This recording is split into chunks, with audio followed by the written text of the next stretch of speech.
Bien, en este video vamos a resumir un poco la unidad 2 de esta asignatura relativa al tema el entorno de la decisión. Como siempre les recuerdo, la documentación más ampliada de lo que comentaremos aquí está disponible en la sección de material didáctico que tienen en la plataforma virtual de aprendizaje. Muy bien, bueno, pues vamos a trabajar dos partes. Vamos a hablar primero sobre lo que es el entorno de la decisión. ¿Qué hay? ¿Qué elementos tenemos en este ambiente cuando tenemos que tomar decisiones? Bueno, algo muy importante es precisamente esto, cuando vamos a tomar decisiones. ¿Cuáles factores restringen o ayudan a componer la decisión?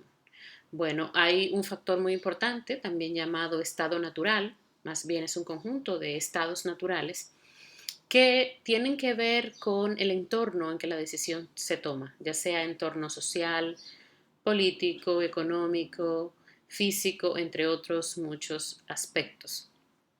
Todas las decisiones que se toman a nivel empresarial tienen limitaciones y básicamente estas limitaciones las colocan, las pone el entorno y su relación con la empresa en la que se toma la decisión. Existen estos estados naturales que, como dije, son limitantes en el proceso decisorio y que son básicamente aleatorios. Básicamente nosotros los podemos identificar, pero no sabemos cuáles ellos van a ser con antelación, antes de que nos presente el problema. Fíjense que estos factores se toman bajo condiciones que pueden estar ubicadas en tres grandes tipos. El primero es certeza, el segundo riesgo y el tercero incertidumbre. Creo que es muy fácil saber la diferencia entre ellos, pero vamos a trabajarla individualmente para dar una mayor definición formal sobre estas. Certeza básicamente es cuando nosotros tomamos una decisión, siempre conduce a los mismos resultados, o sea, tiene una salida determinística para una alternativa. En otras palabras, la probabilidad de esa alternativa bajo ese estado natural es de 1, siendo entonces para los demás resultados igual a 0. Ahí decimos que tomamos decisiones en condiciones de certeza. El riesgo es básicamente cuando nosotros conocemos los resultados de cada alternativa bajo los estados naturales posibles y podemos asignarle probabilidades. Y estas probabilidades no son necesariamente 1, aunque podrían serlo, pero pueden moverse entre el rango que va de 0 a 1. Luego también tenemos la incertidumbre. Podemos enumerar alternativas para cada estado natural, pero no hay forma de saber cuál es la probabilidad de ocurrencia. Básicamente no tenemos una manera de decir los posibles resultados de una acción que nosotros tomemos. Estos tres estados son muy importantes tenerlos pendientes como factores que van a influir en el proceso decisorio. Vamos a ver este ejemplo. Tenemos un director de un centro de cómputos que debe decidir acerca de el tipo de depreciación que va a usar para analizar el reemplazamiento de un conjunto de equipos viejos en dicho centro de cómputos. Y él utiliza para los fines, para el cálculo, un método muy famoso llamado depreciación por suma de dígitos. Supongamos que el entorno que más le preocupa al director, que es quien finalmente va a tomar la decisión, es el entorno legal. Y el problema específicamente de ese entorno es que hay una solicitud que debe hacérsele al gobierno para que acepte el tipo de depreciación que él quiere usar, que es la suma de dígitos. Debemos considerar también que el gobierno puede responder sí o no, que la acepta o no la acepta. Entonces, bueno, hay tres cosas que pueden pasar. Puede ser que el director considere que es absolutamente seguro que el gobierno lo va a aprobar. Entonces, la decisión que se tome al respecto a este factor será en condiciones de absoluta certeza.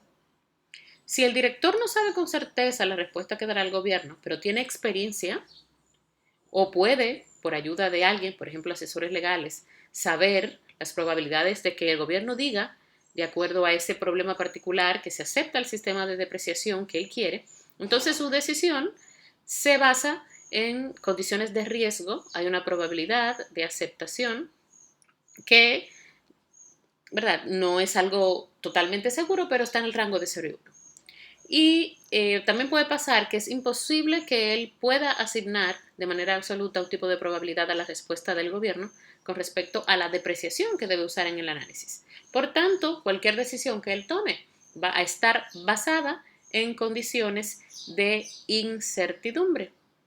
Conocemos cuáles son las posibles respuestas que el gobierno puede dar. En otras palabras, nosotros conocemos los posibles resultados, ¿verdad? Pero no conocemos las probabilidades de su ocurrencia. Creo que esto puede ilustrar de forma más clara estas tres condiciones muy importantes a la hora de tomar decisiones. Muy bien, entonces, ¿cómo entonces nosotros vamos a configurar ese entorno para tomar decisión? ¿Cómo ese proceso decisorio se compone? ¿De qué partes? Bueno, ya hemos hablado de ellas parcialmente, de alguna de esas partes, pero vamos a formalizarlas ahora. En el proceso decisorio tenemos alternativas, que dijimos que necesitamos mucha creatividad, quien va a tomar la decisión para generarlas. Luego acabamos de entrar en este tema los estados naturales, condiciones del entorno que pueden ser limitantes para esas alternativas que nosotros estamos proponiendo. Luego esos estados naturales o condiciones tienen probabilidades de ocurrencia.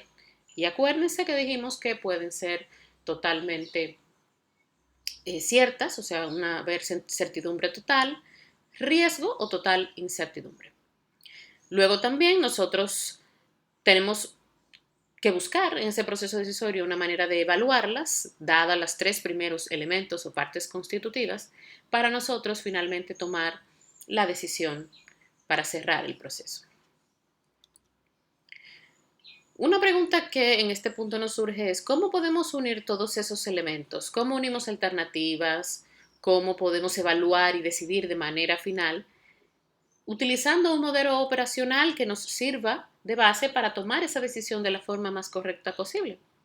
Bueno, por suerte tenemos métodos para hacerlo. Ese modelo operacional existe y básicamente forma una matriz decisoria, toma esa forma de una matriz decisoria, que básicamente nos ayuda a ordenar de manera gráfica y operativa todos estos componentes que hemos enumerado y que entonces vamos a proceder ahora a analizar. ¿Cuáles son esos elementos de esa forma gráfica y operativa de poder gestionar ese proceso decisorio, esa matriz decisoria que hemos dicho?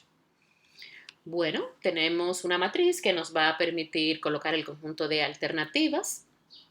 Bueno, hemos visto que es vital para tomar decisiones poder tener esas alternativas. Dijimos que las alternativas es un proceso de creatividad, de mucha imaginación de la persona que las está generando, es el hombre quien lo inventa y lo manipula. También esas alternativas las presumimos que son exhaustivas y mutuamente excluyentes. Nosotros en la matriz decisoria vamos a llamar a ese conjunto de alternativas A y los elementos A sub I son cada una de las alternativas que componen ese conjunto de alternativas, tal como podemos ver en esta notación. Ese es el primer elemento de la matriz. El segundo elemento, el famoso conjunto de estados naturales, esas restricciones que el entorno nos impone. Nosotros llamaremos AE a ese conjunto. Acuérdense que esos estados pueden ser condiciones de índole física, social, de índole legal, incluso de índole económica, de muchas índoles que van a limitar la decisión.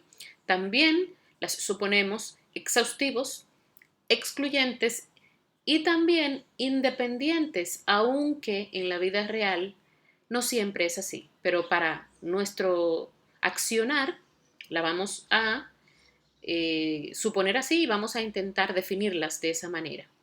Ok, nosotros vamos a llamar a eso el conjunto E y cada estado natural vamos a llamarlo E sub J. Tenemos también otro tercer componente de esa matriz decisoria, que es el conjunto de probabilidades que se le asignan a esos estados naturales. Básicamente son elementos exhaustivos e independientes. Es a veces un poco difícil asignar probabilidades a ciertos estados naturales. Va a depender muchísimo de probablemente quien nos asesore sobre ello, sobre nuestra experiencia. Muchas veces esas probabilidades vienen dadas en la forma de yo creo que, prefiero que, me parece que, pero cuando trabajamos con números en el entorno empresarial, administrativo, pues vamos a buscar probabilidades lo más cercanas, lo más, digamos, eh, transparentes posibles. Vamos a asesorarnos bien para poder obtener esas probabilidades que vamos a usar. A ese conjunto de probabilidades le vamos a llamar P y a cada uno le vamos a llamar P sub J porque están relacionados con cada uno de los estados naturales que hemos definido en la matriz. Luego tenemos el conjunto de resultados. Cada una de las alternativas A sub I que nosotros hemos generado, vamos a analizarla bajo los estados naturales E sub J, los cuales dan a lugar un conjunto de resultados. Esos resultados nosotros le vamos a llamar R sub IJ, ya que llamaremos al conjunto R. Y es IJ porque los resultados son una relación, hay un vínculo entre alternativa y estado natural y el resultado que esa combinación alternativa estado natural nos da. Es muy importante tener claro que quien dé información acerca de esos resultados, quien los diga, quien los precise, tiene que ser alguien del área de competencia del problema. Si, por ejemplo, estamos trabajando un problema relativo a información, un ingeniero de sistemas de computación estará calificado para analizar cuáles resultados posibles nosotros tenemos para cada alternativa bajo cada estado natural que nosotros nos planteemos en esta matriz decisoria. Y bueno, finalmente nosotros tenemos la última parte, que es el conjunto de utilidades. Cada uno de esos resultados, R y sub J, tiene una utilidad para quien toma la decisión. A ese conjunto de utilidades nosotros le vamos a llamar conjunto I, y a cada elemento elemento U y sub J, porque tiene relación con cada alternativa y estado natural que se haya definido. Muchas veces esas utilidades se pueden ordenar de acuerdo a, digamos, a la utilidad que deriva para la gente que es afectada por ella. En otras palabras, podemos decir que una utilidad es mayor que otra, aunque a lo mejor nosotros no podamos precisar un número. Lo ideal sería que pudiésemos precisar números. Pero al fin y al cabo sigue siendo una utilidad. En términos de la empresa y del contexto administrativo, normalmente la utilidad se va a expresar en términos de coeficientes económicos tangibles, como por ejemplo tasa de retorno interna, valor presente neto. Entonces, en este caso, esa utilidad la vamos a llamar el valor monetario esperado, que es muy fácil de calcular porque básicamente, como veremos más adelante en clases, en nuestros ejemplos de clase, nosotros lo que vamos a hacer es una sumatoria de las diferentes combinaciones de resultados y probabilidades esperados, y luego vamos a elegir, nos va a ayudar a elegir aquel que tenga el mayor valor monetario esperado de todos lo que calculamos. Bien. Entonces, si nosotros vemos de manera gráfica la matriz decisoria, sería algo como esto. Tenemos las alternativas, que son todas las filas de esta matriz y que las vamos a nombrar con la letra A y numerar de acuerdo a la cantidad que sean. Luego tenemos las columnas, que son los estados naturales que nosotros hemos definido para el problema decisorio. Cada estado natural tiene una probabilidad de ocurrencia, que vamos a llamar P, y que está directamente relacionado con el estado natural. Y luego, para cada una de esas combinaciones alternativa estado natural, habiéndosele colocado su probabilidad, nosotros vamos a colocar los resultados y las utilidades esperadas de cada una de ellas. Así es como veremos la matriz decisoria. Para ilustrar mejor esta matriz, cómo funciona, cómo hacerla operativa para tomar decisiones, yo les voy a proponer un ejemplo trivial, sencillo, de la vida cotidiana, pero que creo que nos puede ayudar a entender de forma simple cómo primero construirla y luego cómo hacerla operativa para ayudarnos a tomar decisiones. El ejemplo que traigo es el de realizar una receta, en este caso una tortilla de huevos. Vamos a hacer una tortilla de huevos que queremos que tenga 6 huevos. Es nuestro trabajo hacer eso. Entonces la situación es la siguiente, nosotros ya hemos roto 5 huevos y los hemos echado al sartén para hacer la tortilla, pero de un pronto, muy de repente nos acordamos que ha habido una epidemia de huevos podridos en casa. Los huevos que tenemos, algunos han salido malos. Entonces, ese sexto huevo todavía no lo hemos echado cuando nos acordamos de esa situación. Como somos personas que tenemos ciertas características muy buenas, como que somos muy escrupulosos, somos muy limpios y también somos muy creativos, sintetizamos varias maneras o alternativas para resolver qué vamos a hacer con ese tercer huevo, perdón, con ese sexto huevo que todavía no hemos echado.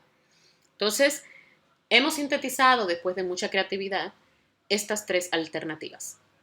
La primera alternativa es romper el huevo, el sexto, y echarlo directamente a la sartén. La segunda es romper el huevo primero en un plato, vamos a observar si está bueno o malo, y luego lo echamos a la sartén, si está bueno, y si está malo lo botamos. Y nosotros tenemos también la tercera alternativa, que es simplemente boto el huevo, lo descarto. ¿Ok? Esa es la situación. Y por el momento de esa matriz decisoria hemos planteado las alternativas. Ok, entonces tenemos también algo importante, que son los estados naturales. En este caso, nuestro entorno es un entorno físico, y hemos detectado 2 estados naturales que pueden afectar, que son limitantes en nuestra decisión para nosotros seleccionar una alternativa, que es la calidad del huevo, si el huevo está bueno o el huevo está malo. Podemos ver aquí entonces que hemos definido las columnas, esos posibles estados naturales para el problema.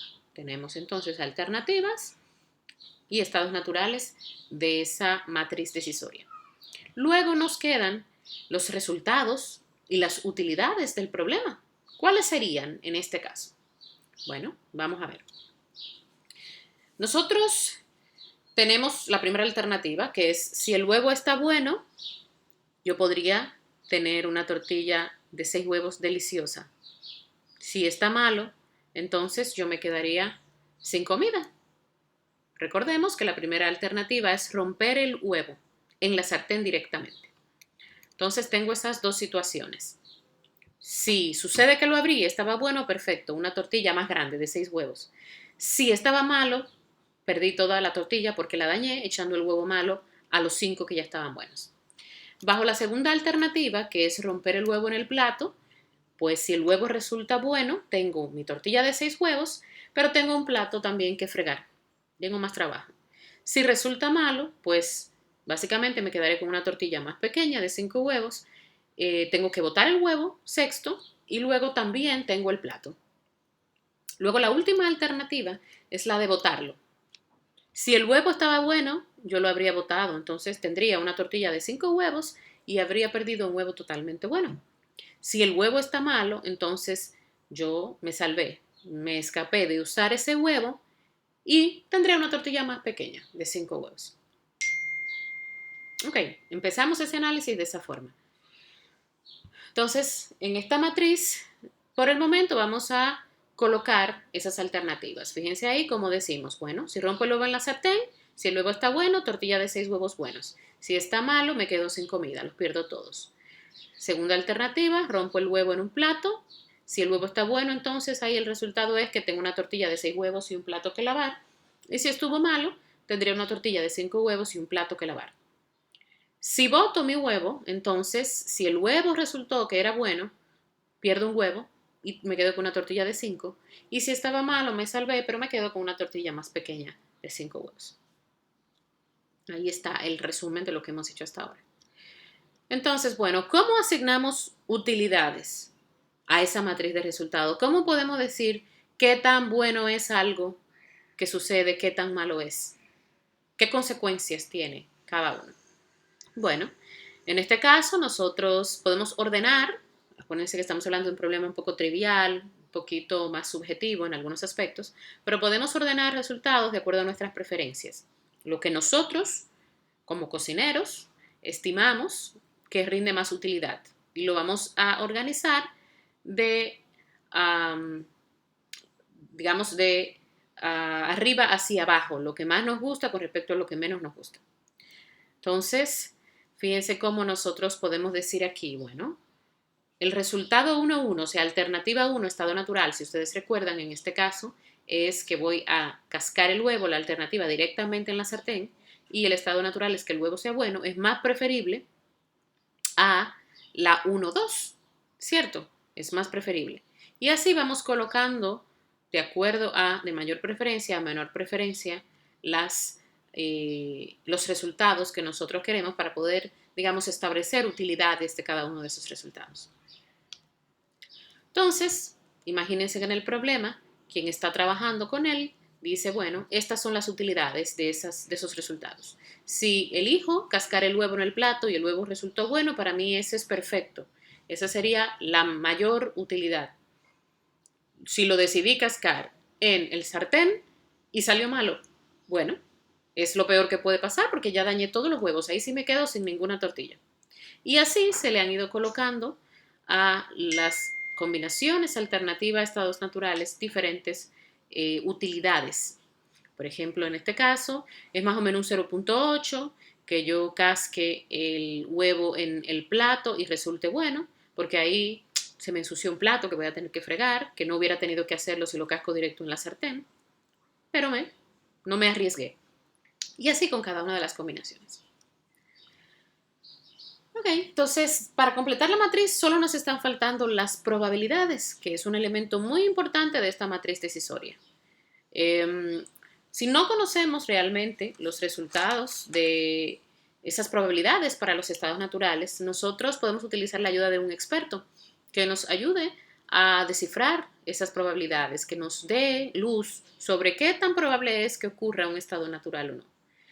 Suponga que nosotros mismos somos los asesores, porque hemos estado cocinando durante mucho tiempo, y decimos, bueno, realmente la probabilidad de una muestra aleatoria de 6 huevos de que uno salga podrido, de acuerdo a mi experiencia, es de 0,008 y la probabilidad de que esté bueno es de 0,992.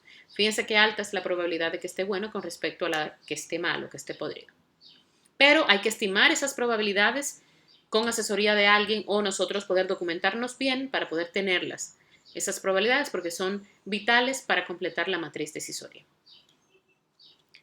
Entonces colocamos ya este último elemento que necesitábamos en la matriz. Fíjense cómo ya tenemos las alternativas, los estados naturales, tenemos las probabilidades de ocurrencia de esos estados naturales y en este caso los resultados, más bien las utilidades de los resultados que nosotros analizamos para ese problema en particular, específicamente para la combinación alternativa estado natural que nosotros hemos planteado para el problema.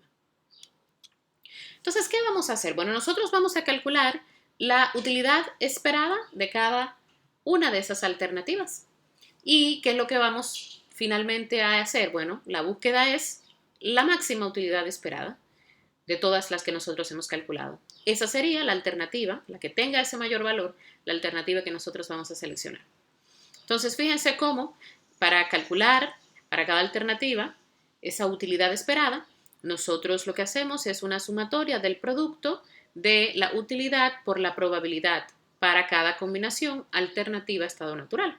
Entonces, en el caso de la alternativa 1, fíjense que teníamos que para el estado de huevo bueno, la utilidad era 1 con una probabilidad de 0,992. Aquí la tenemos como primera parte de la sumatoria. Y luego entonces sumamos también la combinación, ese producto de probabilidad de utilidad esperada para el otro estado natural para dicha alternativa. Eso lo hacemos para el primero, fíjense cómo nos da 0,992 y la calculamos también para la alternativa 2 con sus correspondientes valores y para la alternativa 3.